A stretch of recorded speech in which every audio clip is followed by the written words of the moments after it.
She began speaking with more confidence. She asked questions without fear. She trusted her judgment.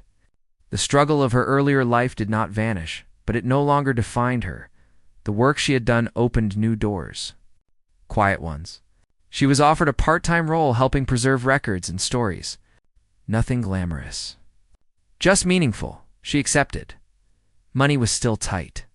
Life was still real. But she felt rich in a way she never had before. One late afternoon, she drove the van slowly down a familiar road. The engine was repaired enough to move, though it still groaned in protest. She didn't mind. It sounded alive. She stopped near the old garage where the journey began. The building was being torn down. New houses would rise in its place. The land would forget. She parked the van and stepped out. For a moment, she imagined her uncle standing beside her, hands in his pockets, watching quietly. She didn't speak. She didn't need to. She understood now why he had chosen her, not because she was special, but because she was willing. She drove away before sunset, in the weeks that followed. She received letters, short notes, simple thanks. From people who had recovered something they thought was gone forever. She kept them in a box, not to read often, just to remember. One evening, she locked the van after another small event and leaned against it, tired but calm. The city lights reflected off its rusted skin, turning flaws into something almost beautiful. She smiled. The van had changed everything, not by giving her wealth, not by making her famous, but by teaching her that even broken things can carry great purpose, and that sometimes the most powerful inheritance is not what you receive, it is what you choose to protect. She turned the key, listened to the engine catch, and drove on. The road ahead was open, and for the first time in her life, she was ready for it. What she did next would decide whether the past could finally rest, or rise and demand more than she was ready to give. Life did not slow down after everything settled. If anything, it became fuller. The van now had a quiet schedule. Once or twice a month, she took it out for small events. Nothing loud. Nothing crowded. Just rooms where people still believed that stories mattered. She never rushed these days. She planned carefully, checked the weather, packed water and tools, and left early. She learned to listen more than she spoke. Sometimes people came forward after hearing the story. They did not ask questions right away. They waited, watching her face, making sure she was real. Then they shared their own memories. A missing deed. A photograph lost during a move. A family name that disappeared from records without reason. She never promised miracles. "I don't know," she would say, "but I can look." And she did. Her evenings filled with quiet work. Writing emails, making phone calls, visiting archives, slowly, patiently, like her uncle once had. Some searches led nowhere. Others opened doors she didn't expect. One afternoon she received a call from a woman whose voice shook as she spoke. She had attended one of the van gatherings weeks earlier. "My father talked about something like this," the woman said. "He said someone helped him once. He never knew who." They met days later in a public place. The woman brought a small envelope. Inside was a faded receipt and a note written long ago. The handwriting matched her throat. Tightened. This was proof that her uncle's work had reached farther than she knew. She did not take the papers home. She copied them carefully and returned them the same day. Trust mattered. As months passed, the van became known in a soft way. Not famous, not hidden, just present. Like a reminder, some days were heavy. She carried stories that did not belong to her. Loss, fear, long silence. She learned when to step back, when to rest. One evening, she parked the van by the water and sat inside as the sky darkened. She felt tired in a deep, honest way. She wondered what her uncle would think if he could see it now. She smiled at the thought. There were moments of doubt, too. A letter arrived once. Unsigned. It warned her to stop digging. The words were careful, not threatening, but clear. She did not panic. She shared it with the same quiet group that had helped her before. They took it seriously. They adjusted plans. They reminded her she was not alone. That mattered more than she realized. The van stayed where it was meant to be, in motion, but never reckless. One morning, while cleaning the inside, she noticed a small scratch she hadn't seen before. She traced it with her finger, thinking about all the hands that had touched this space over the years. Nothing lasts forever, but some things last long enough. Her work began to change. Her daily life. She was offered steady hours helping organize historical records. It wasn't high pay, but it was fair. More importantly, it felt right. She moved to a slightly bigger place. Still modest, still quiet, but with room to breathe. The notebook remained with her, though she opened it less often now. Its lesson had become part of her. One late afternoon, a group of students visited the van as part of a small project. They asked thoughtful questions, not about money or danger, about choices. Why didn't he sell it? One asked. She paused. Because some promises are worth more than comfort, she said. The students nodded, serious in a way that surprised her. That night, she drove home slowly, headlights cutting through the dark. She felt something close to peace. The van rattled, as always. The rust still showed. Nothing about it looked impressive, and yet it carried proof that quiet work matters. Weeks later, she received a final letter.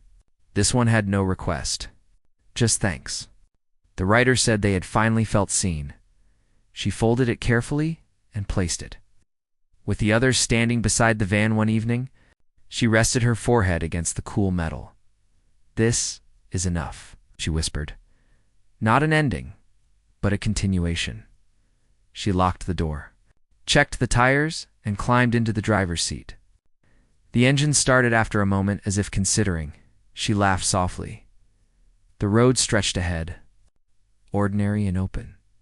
She drove on, carrying nothing hidden, nothing stolen, only stories, and the steady understanding that sometimes changing everything does not require noise. It only requires someone willing to keep going. Time has a way of testing what truly matters. Months passed, then more. The van remained part of her life, but no longer the center of it. It rested between journeys, parked under open sky, carrying dust from many roads. Each mark told a story, though not all needed to be shared. Her days found a steady shape. Mornings began early. She walked the same short path to work, nodded to familiar faces, and drank coffee that was never strong enough. Afternoons were filled with quiet tasks, sorting records, answering careful questions, guiding people toward pieces of their past. Evenings were slower. She cooked simple meals and sat near the window, watching light fade from buildings across the street. Sometimes she thought of her uncle, not with sadness anymore, but with calm understanding. He had trusted time. Now she did too. One evening, a message arrived from a small town she had never visited. A local group wanted to invite the van for a history weekend. Nothing big, just a gathering of neighbors sharing stories. She hesitated. The letter arrived on a quiet Tuesday morning, mixed in with unpaid bills and grocery flyers. She almost threw it away without opening it. The envelope was thin, the paper yellowed, and the handwriting uneven, as if the person writing it had paused many times. Her name was written carefully, each letter pressed deep into the paper. That alone made her stop. She stood by the small kitchen table of her rented apartment, the one with a loose leg she kept fixing with folded paper. Outside, traffic moved slowly, horns blaring, people rushing to places she never seemed to be going. She opened the letter with a sigh. Already tired before the day had begun, the letter informed her that her uncle had passed away. There were no soft words, no long explanations, just facts, time, place, and one final line that made her frown. She had been named the sole recipient of his remaining property. She hadn't spoken to her uncle in years, not because of anger, but because life had quietly pulled them apart. He was a private man who lived on the edge of town, working odd jobs, fixing things no one else wanted. She remembered him as someone who rarely smiled, but always showed up when needed. When her parents died, he helped for a while, then slowly faded into the background of her life. The idea that he had left her anything felt strange. She assumed it might be some old tools or paperwork. Still, curiosity pushed her to read the rest. The letter mentioned a single item, a vehicle, stored behind his old garage, listed as non-working, a vehicle. She let out a small laugh. That sounded just like him. Leaving her with one last problem to deal with. 2 days later, she borrowed a friend's car and drove out to the address listed in the letter. The road grew narrower as she left the city, the buildings turning into low houses, then empty land. The sky was gray, heavy with clouds that threatened rain, but never quite delivered it. When she reached the property, she had to park on the road. The gate hung crooked on one hinge, barely attached. Weeds grew tall around the fence, as if nature had been slowly reclaiming the place. The garage sat at the back, leaning slightly, its paint peeling away in long strips. She walked carefully, unsure if the ground beneath her feet was stable. The air smelled of rust and damp wood. It felt like stepping into a place time had forgotten. Then she saw it. The van sat behind the garage, half hidden by overgrown bushes. Its color was hard to tell beneath layers of rust and dirt. The tires were flat, cracked from years of neglect. One window was broken, covered loosely with plastic that flapped in the wind. The metal body was marked with dents and scratches, each one telling a silent story. She stood there for a long moment, arms crossed, staring at it. This was it. This was her inheritance. She expected to feel angry or disappointed, but instead she felt something else. Confusion mixed with a strange sense of sadness. The van looked tired, forgotten, almost embarrassed to still be there. She walked around it slowly. The doors were locked. The handles were worn smooth from use. On the back, faded letters hinted that it once belonged to a small delivery service. Most of the words were gone, erased by time. She remembered riding in this van once when she was a child.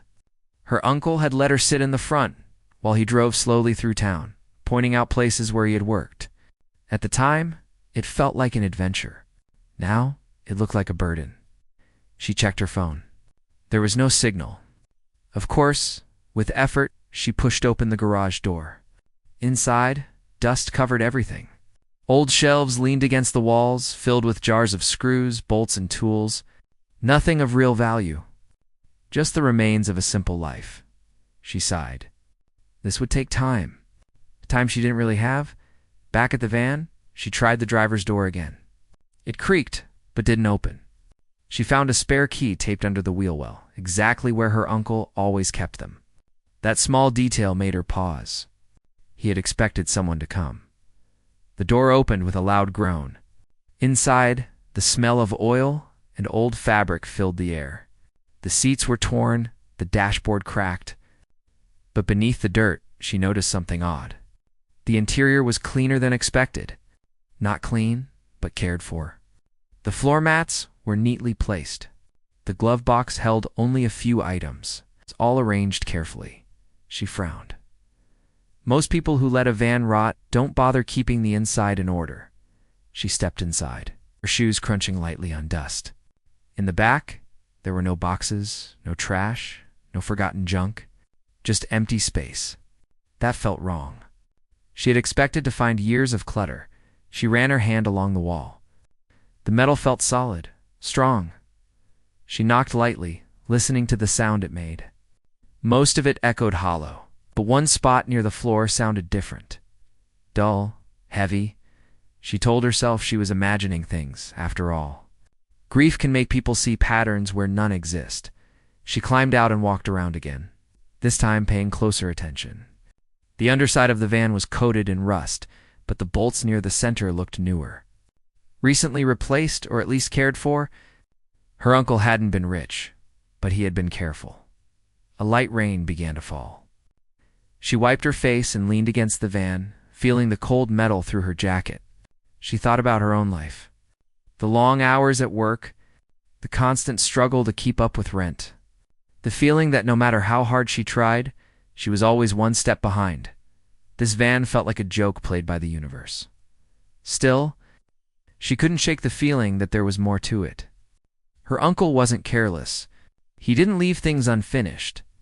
If he had gone to the trouble of keeping this van, even in this state, there had to be a reason. She locked the door again and stepped back, rain soaking into her shoes. She decided she would come back the next day with tools. At the very least, she needed to clean it out before arranging for it to be towed. That night, she dreamed of the van. She saw it driving down an empty road, clean and whole, the rust gone. She was sitting inside, but someone else was driving. She couldn't see his face, only his hands on the wheel. When she tried to speak, no sound came out. She woke up before sunrise, her heart racing. The next day she returned early. The rain had stopped, leaving the ground muddy. Birds circled above, their calls sharp and restless. She opened the van again and began to clean. She worked slowly, wiping surfaces, removing old fabric, stacking what little she found into neat piles. The more she cleaned, the stranger it felt. The van had been prepared, not abandoned. Even the screws holding the panels in place were tightened evenly. As she knelt to scrub the floor, her hand brushed against something loose. A panel shifted slightly under her weight. She froze. She pressed down again. The panel moved. Her breath caught. She hadn't noticed it before, but now it was clear. The floor wasn't solid all the way through. There was something beneath it. She sat back on her heels, staring at the spot. Her heart beat faster, not with fear, but with curiosity. Whatever was hidden there, it wasn't an accident. Someone had gone to great effort to keep it that way. She stood up slowly, wiping her hands on her jeans. Outside, the world went on as usual. Cars passed in the distance. A dog barked somewhere far away. Inside the van, time seemed to pause. She didn't lift the panel that day. Not yet. Instead, she closed the door carefully and locked it, the sound echoing louder than before.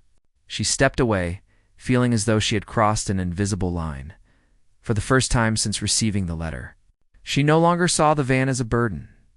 She saw it as a question, and she knew deep down that once she found the answer, nothing in her life would remain the same. She did not sleep much that night. Every time she closed her eyes, she saw the loose panel in the floor of the van. The way it shifted under her hand replayed in her mind again and again. She tried to tell herself it was nothing serious. Old vehicles often had weak spots. Years of wear could loosen anything. But deep down, she knew this was different. Early in the morning, she made tea she barely touched and sat by the window. The city outside was waking up. Shop shutters rolled open. Buses growled past. People hurried with purpose. She felt removed from it all, as if her life had quietly turned onto another path without asking her permission. By mid-morning, she packed a small bag with tools she borrowed from a neighbor. A flashlight, gloves, a small crowbar. She hesitated before adding it, then did anyway. Something told her she would need it. The drive back felt longer than before. Her hands tightened on the steering wheel the closer she got. She kept thinking of her uncle, of how little she really knew about his life. He never talked much about the past. When asked, he would shrug and change the subject. When she reached the property, the place looked even more silent than before. The air was still. No birds this time. She unlocked the van and stood there for a moment before climbing in. Listening to her own breathing, she knelt at the same spot on the floor and pressed down again. The panel moved easily now, like it had been waiting. She slid the crowbar carefully under the edge and applied gentle pressure. The sound of metal against metal echoed inside the van. Her heart pounded so loudly she was sure someone could hear it. With a soft snap, the panel lifted. She pulled it aside and stared. Beneath it was not empty space, but a second layer of metal, darker, thicker. It was fitted tightly, sealed along the edges. Someone had welded it carefully, not in a rush. This was no quick hiding place. She ran her fingers along the seam, cold, solid. For a long moment, she just sat there, trying to understand what she was seeing. This was not something a poor man with odd jobs would normally build. It required skill, time, and intention. She took a deep breath and turned on the flashlight. Along one side, nearly hidden by grime, she noticed a small latch. It blended in so well, she might have missed it. She hadn't been looking closely. She pulled. Nothing happened. Her hands trembled as she tried again, harder this time. The latch gave slightly, then stopped. It felt stuck, like it hadn't been used in years. She wiped her hands on her jeans and tried again, putting her weight into it. This time, there was a sharp click. The metal plate shifted. She leaned back quickly. Startled, then laughed under her breath at herself. Slowly, she lifted the plate. The space beneath was deep and narrow. Not large, but carefully designed. Inside were several objects packed tightly and wrapped in thick, dark cloth. Everything was dry. Perfectly preserved, her mouth went dry. She reached in and touched one of the bundles. Heavy, solid. Whatever it was, wasn't junk. She pulled the first bundle out and placed it on the van floor. Her fingers worked slowly, unwrapping the cloth layer by layer. When the contents were revealed, she froze. Inside were stacks of old papers, tied neatly with string, documents, letters, some stamped, some handwritten. The paper was yellowed but strong, protected from time. She opened one letter at random. The handwriting was not her uncle's. It belonged to someone else. The words spoke of fear, of leaving home, of trusting one man to keep something safe until the danger passed. Her chest tightened. She reached for another bundle. This one was heavier. Inside were small metal boxes, the kind used long ago to store valuables. She didn't open them yet. She was afraid of what she might find. At the bottom of the compartment lay a thin notebook. She picked it up carefully. The cover was worn smooth. When she opened it, she recognized the handwriting. Immediately it was her uncle's. The first page held only one sentence. "If you are reading this, then I am gone, and the van has finally spoken." Her eyes burned. She turned the page. The notebook was not long, but every line felt heavy. He wrote about a time many years ago before she was born. A time when people disappeared quietly, when asking the wrong question could cost everything. He never named places or people directly, but the meaning was clear. He had been asked to protect things that did not belong to him. Papers that proved lives existed, property records, proof that families had once owned homes, land, businesses, things powerful people wanted erased. The van became the safest place, because no one looked twice at a broken vehicle. She sat there for a long time, reading, according to the notebook. Some families never returned. Others were too afraid to ask. Years passed, and the world moved on. But her uncle kept the promise. He moved the van when needed, repaired it quietly, never letting anyone see beneath its rusted skin. He wrote that he lived small on purpose, that being invisible was safer. The final pages were addressed to her. He wrote that he had watched her from a distance, that he knew her life had not been easy, that he believed she would do the right thing, even when it was hard. "I could not trust institutions," he wrote. "I could not trust money. I trust only people who still feel when something is wrong." Her hands shook as she closed the notebook. She felt overwhelmed, afraid, honored, angry, all at once. This was not just an inheritance. It was a responsibility. She carefully returned everything to the compartment and closed it. Securing the latch exactly as it had been, she replaced the floor panel and sat back, pressing her palms against her knees. What was she supposed to do with this? She had no power, no influence, no savings to fall back on. Just a fragile life she struggled to keep together. The thought of selling anything crossed her mind for only a second before she pushed it away. The notebook made it clear. This was not hers to sell. She locked the van and stepped outside. The sun was high now, the rusted metal glowing softly in the light. For the first time, she saw the van not as broken, but as brave. She drove home in silence. That night, she spread out notes on her table, writing down questions. Who did these documents belong to? Were their families still alive? Could any of this be returned safely? She searched old news articles and public records. Patterns began to appear. Names that repeated, events that lined up with what the notebook hinted at. This was bigger than she had imagined. Days passed. She went to work as usual, smiled at customers, nodded through conversations. Outweighs. All while carrying the weight of the secret inside her. The van sat untouched, waiting. One evening, as she closed her notebook, she realized something that made her stomach drop. If these documents mattered, someone else might still be looking for them. Her uncle had stayed hidden. Now, the van had chosen her, and whether she was ready or not, her quiet life was already changing. She began by doing the smallest thing she could think of. She went back to the van, not to open it or touch the hidden compartment, but to sit inside it. She closed the door and let the quiet settle around her. The smell of old metal and dust was familiar now. It felt steady, like the van was holding its breath with her. She needed to understand what she had before she made any move. Over the next few days, she returned again and again. Sometimes early in the morning, sometimes just before sunset. She checked the locks each time. She changed nothing. Her uncle's words stayed in her head. Be careful. Stay invisible at home. She continued her research. She avoided anything flashy or official. No big offices. No loud questions. She spent evenings at the public library, tucked into a corner where no one noticed her. Old newspapers became her companions. Microfilm machines hummed softly as she scrolled through years of forgotten stories. Slowly, pieces came together. She found articles about sudden property transfers, families who left overnight, businesses that closed without explanation. The same few names appeared again and again. It's always connected to quiet disputes and sudden silence. She compared them with the documents she had briefly seen in the van. The matches made her skin prickle. This was real.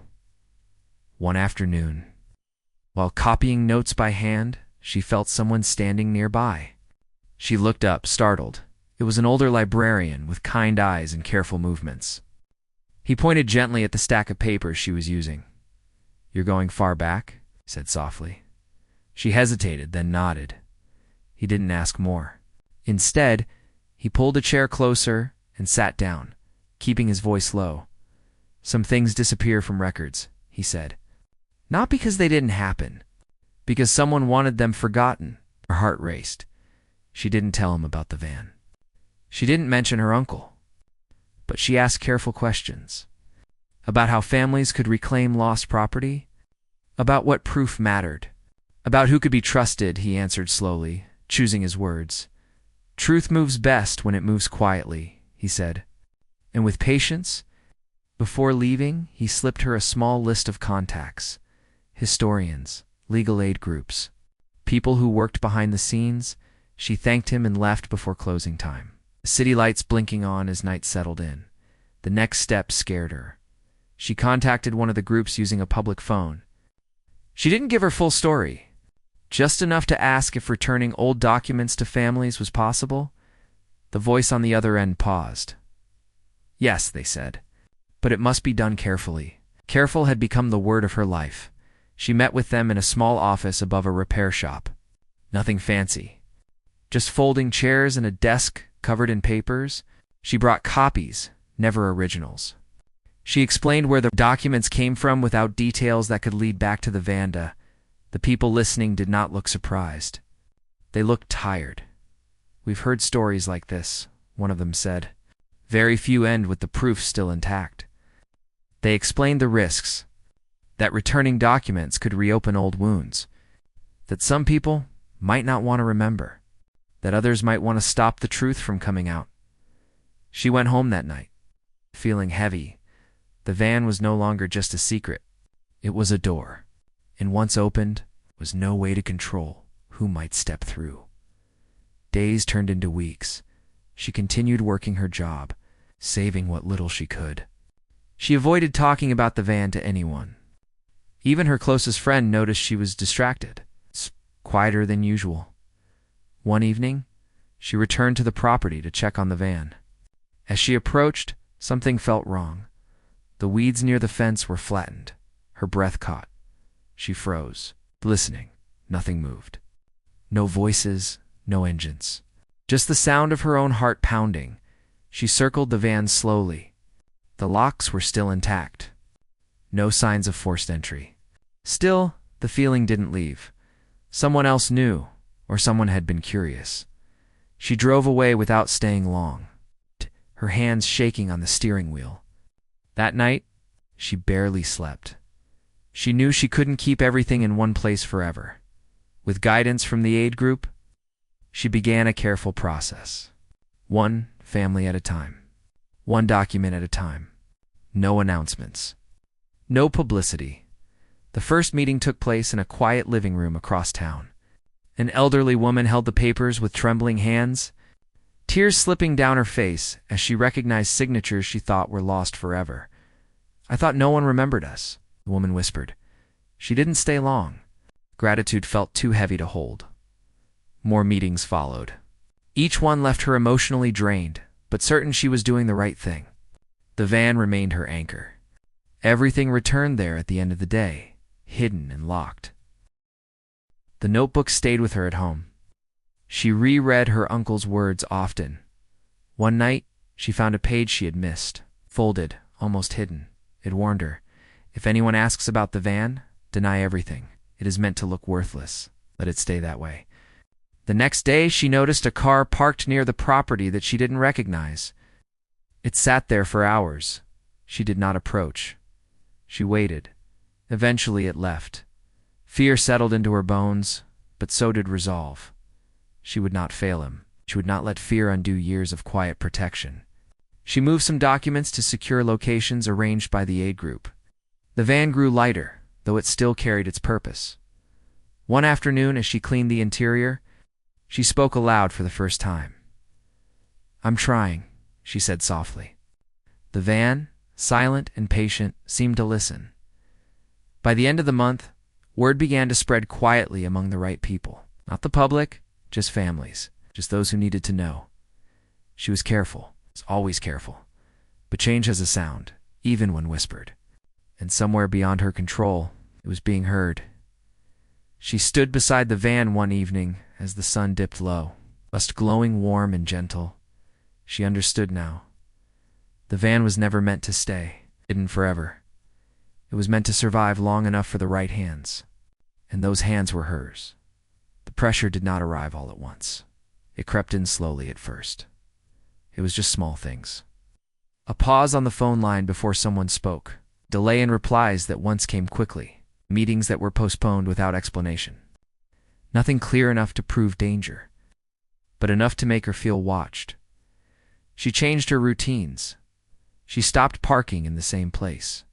She varied the times she visited the van. She avoided carrying anything important on her when she didn't need to. The notebook stayed hidden at home, wrapped in cloth, tucked inside a box beneath her bed. Still, the weight followed her. At work, she made mistakes she normally wouldn't. A spilled drink, a missed order. Her manager asked if everything was okay. She nodded and apologized, forcing a smile. Inside, she was always listening. One evening, as she locked the van and turned away, a voice spoke behind her. "That thing's still running?" Her heart jumped. She turned slowly. A man stood near the fence. Hands in his pockets, face relaxed in a way that didn't reach his eyes. He gestured toward the van casually, like he was talking about the weather. She swallowed. "Not really," she said. "It's junk." He smiled faintly. "Funny," he said. "It's like someone checks on it often." She shrugged, forcing herself to stay calm. "It belonged to family," she replied. "It's hard to let go, even when it's useless." He studied her for a moment longer than necessary, then nodded. "Yeah," he said. "I get that." He walked away without another word. She didn't move until he was gone. That night, she barely ate. Fear sat in her chest, heavy and cold. The warning in the notebook echoed in her mind. Deny everything. The next day, she met with the aid group again. This time, she told them about the stranger. Their faces grew serious. "We need to finish this," one of them said. quietly, but soon. They explained that holding the remaining documents was becoming risky. Too many years had passed. Too many people had reasons to keep the past buried. She agreed. Over the following weeks, the pace increased. More meetings, more careful transfers. Each document returned felt like lifting a stone from her chest, even as new fear replaced it. Some families cried, some sat in silence. Some refused to take the papers at first, afraid of what reopening the past might bring. One man pushed the documents back across the table. "We survived by forgetting," he said. "Why bring this back?" She didn't argue. She only said, "In case someone else needs to remember." He nodded slowly and took them. The van grew emptier. One evening, while cleaning the compartment, she realized only a few bundles remained. The most sensitive ones. The ones her uncle had marked with careful notes. She hesitated. These papers pointed to something larger, something that could attract attention if handled wrong. That night, she read the notebook again, from beginning to end. She noticed details she had missed before, places crossed out, dates repeated. A final note written shakily at the back. "I stayed alive by being patient," her uncle wrote, "but patience alone is not enough. There comes a moment when hiding becomes another kind of harm." She closed the book and held it to her chest. The next day she made a decision. She arranged one last meeting, not with families, but with a small group of trusted historians and legal workers. People who knew how to protect information while allowing truth to exist. They met in a quiet room with no windows. She brought only copies, never originals. She spoke calmly, though her hands trembled. "This cannot be exposed loudly," she said. "But it cannot disappear again." They agreed. A plan was formed. Archives would receive sealed records. Access would be controlled. No public announcements. No names in headlines. The truth would live, but softly on her way home. She noticed the same unfamiliar car following her for several blocks. Her pulse quickened. She turned twice, then stopped suddenly at a crowded corner. The car continued straight. She leaned forward, breathing hard. That night, she didn't go home right away. She sat in a cafe, watching reflections in the glass, waiting until she felt safe. When she finally returned, she found her apartment untouched. Nothing missing. Nothing moved. Still, she slept with the lights on. The final transfer took place at dawn. The remaining documents were sealed and moved to secure locations. Compartment was left empty for the first time in decades. She sat inside the van afterward. Staring at the bare metal, it felt strange.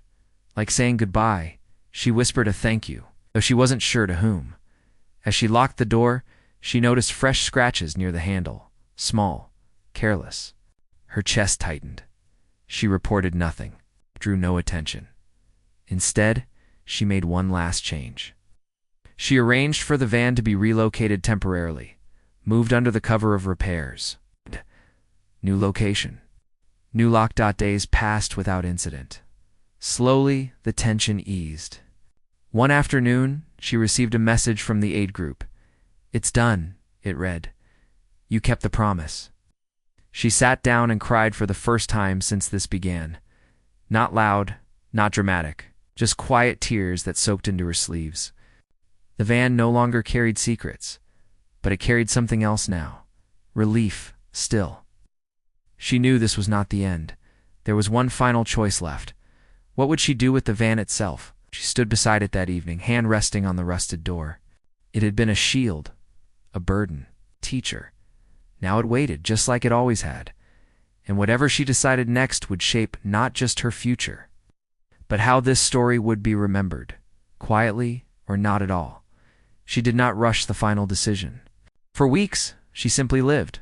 She went to work, she paid bills, she cooked simple meals and cleaned her small apartment. Life returned to its quiet rhythm, but it felt different now, lighter yet deeper. As if something inside her had settled into place. The van stayed where it was, moved for repairs, covered and locked. No secrets inside anymore, just empty space and the memory of what it once. Protected, she visited it often. Sometimes she sat in the driver's seat and rested her hands on the wheel. Sometimes she just stood nearby, watching the light move across the rusted metal. She felt no fear now, only respect. One afternoon, she opened the notebook one last time. There were no new words, no hidden messages, just the same steady handwriting that had guided her through the hardest weeks of her life. She realized then that the notebook had already done its job. It had taught her something important. Courage did not always shout. Sometimes it waited. She wrapped the notebook carefully and placed it in a small metal box. It's not hidden, just protected. Some things did not need to be buried to be safe. The question of the van returned again and again. Scrap it and move on. Sell it quietly or keep it. People around her offered simple advice. Get rid of it. It's just old metal. You've already done enough.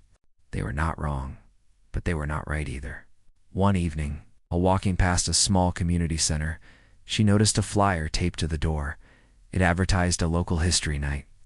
Stories from ordinary people, objects that carried memories. She stopped. An idea took shape.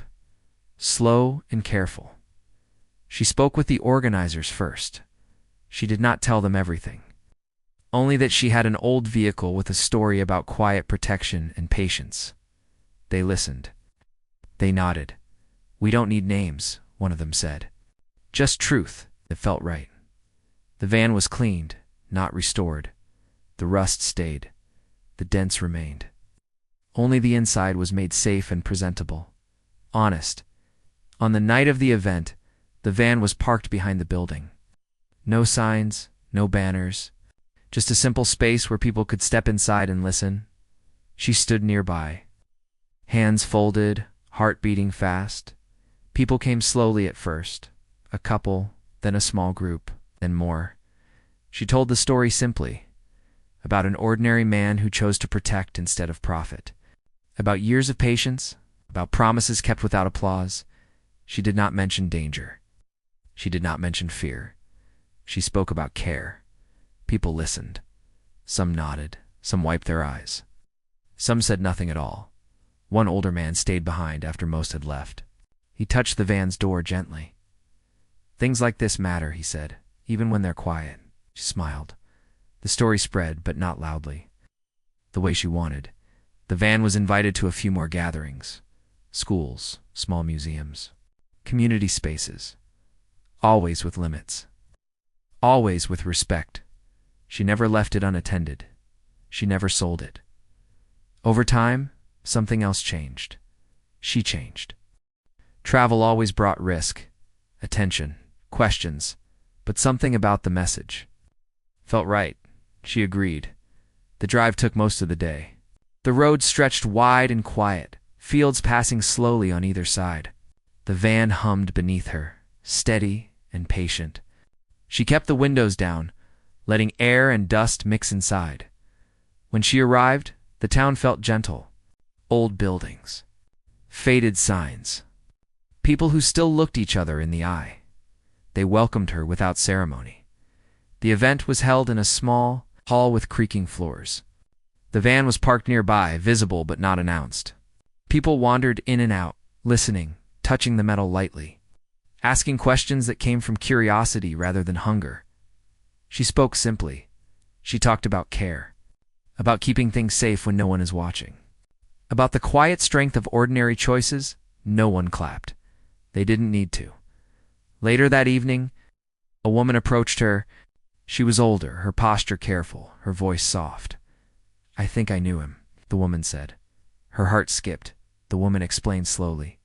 Years ago, during a difficult time, someone had helped her family protect important papers. She never knew his name, only remembered the van.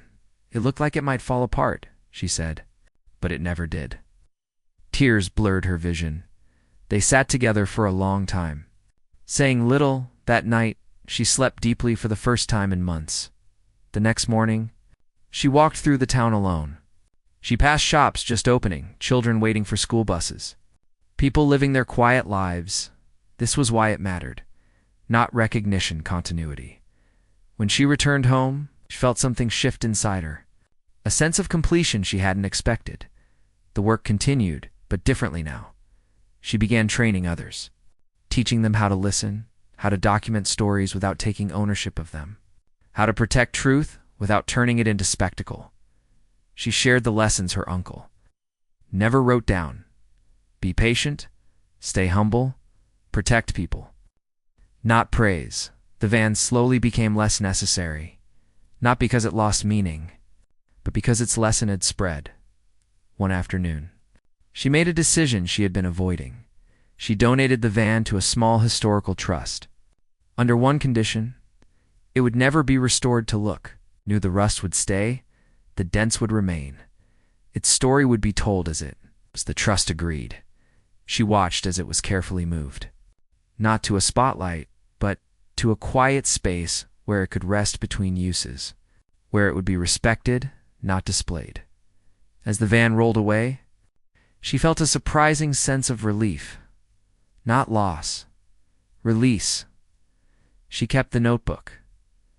Some things were meant to stay. Personal life moved forward. She took on more responsibility at work. She spoke at small gatherings. She learned to say no when needed, to protect her own balance. She still struggled. Sometimes that didn't disappear, but she no longer felt small. One evening, while sorting through old letters, she found one she hadn't opened before. It had been tucked between others. Unnoticed, the handwriting was familiar. Her uncle's. It was short. If you ever wonder whether it was worth it, read, look at the road ahead. If you are still walking it with care, then you chose well. She held the letter against her chest and smiled. Outside, the city moved on. Cars passed. Voices rose and faded. She stood by the window, felt steady. The story of the van would continue, without her, and that was exactly how it should be. She turned off the light, stepped into the quiet of her home, and rested. Not because everything was finished, but because it was finally enough.